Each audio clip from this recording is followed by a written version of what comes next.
Welcome back, everyone, to the deep dive. Really glad you could join us today because we're tackling something pretty significant. We're going to be dissecting a news report that gets right into that difficult space between, well, humanitarian needs and military operations in Gaza. We're focusing on a specific development, something News 24 by 7 USA called a rare move by Israel.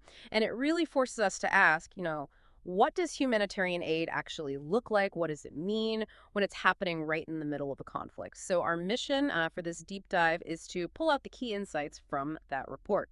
It's titled Gaza Aid and Tactical Pause, a Humanitarian Twist. Mhm. We want to explore the details of this rare move, get the context behind it, and think about the immediate implications, really trying to bring some clarity here based just on what the report says.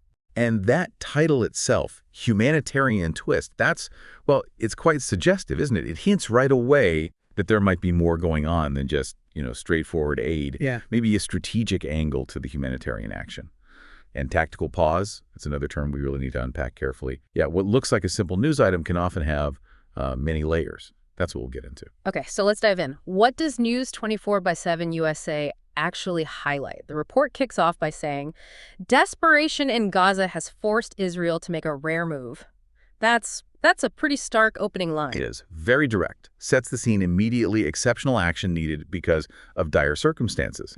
And the source then spells out what this rare move is. It says Israel has permitted more aid trucks into Gaza. But crucially, the report connects this directly to immense global criticism over starvation and civilian suffering.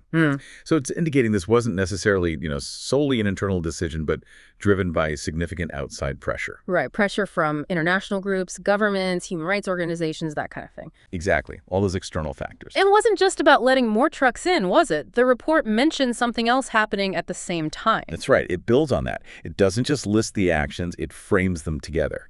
It points out that simultaneously, they announced a brief tactical pause in military operations. And this pause, according to the sources, specifically to allow humanitarian access. A tactical pause, so not a ceasefire. Correct.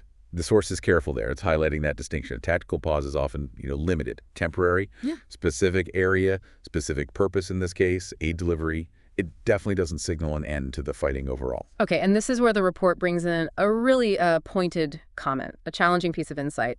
The source includes this direct commentary saying, and I'm quoting here, "In my view, it's a long overdue step, but is it enough?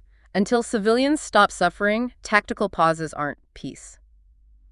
What's your take on why the source makes such a sharp distinction there between a tactical pause and actual peace?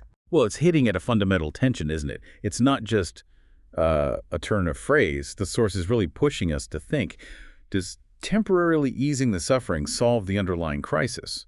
Or is it more of a limited reaction to immediate pressure? It just underscores that huge gap between a short break in operations and a real, lasting resolution that actually ends the suffering for civilians. It makes you question the motives, perhaps, beyond just the immediate relief. Is it seen as a genuine shift or maybe more like a strategic concession? So if we sort of pull back and look at the whole picture from this report, we have Israel announcing more aid is permitted, plus this brief tactical pause to help that aid get through. And the source presents this as a rare move, explicitly linking it to immense global criticism about the humanitarian situation. Exactly. And then, critically, the source immediately layers on that skeptical viewpoint, asking straight up, is this enough? And making that strong statement, tactical pauses aren't peace, as long as suffering continues. So it gives us this really important perspective, placing these actions within that bigger ongoing debate, the needs of civilians versus military goals. And what does relief truly look like inside an active conflict zone? Right. So this deep dive really surfaces that core tension from the source material itself. You have the announcement about more aid and the pause, driven by criticism and desperation, and then boom, that immediate urgent question from the source. Is it enough? Is it really enough until the suffering stops? And I think what's really worth thinking about afterwards is how the source specifically separates tactical pause from peace. That distinction really forces you, the listener, to consider that difficult balance, between military action and humanitarian needs. What does it actually signify when aid distribution itself has to happen under the conditions of conflict rather than, after the conflict? That is a powerful point to reflect on, a pause versus peace. We really encourage you to keep thinking about these very complex dynamics. Thanks so much for joining us for this deep dive. And please remember how valuable it is to stay informed with these nuanced perspectives.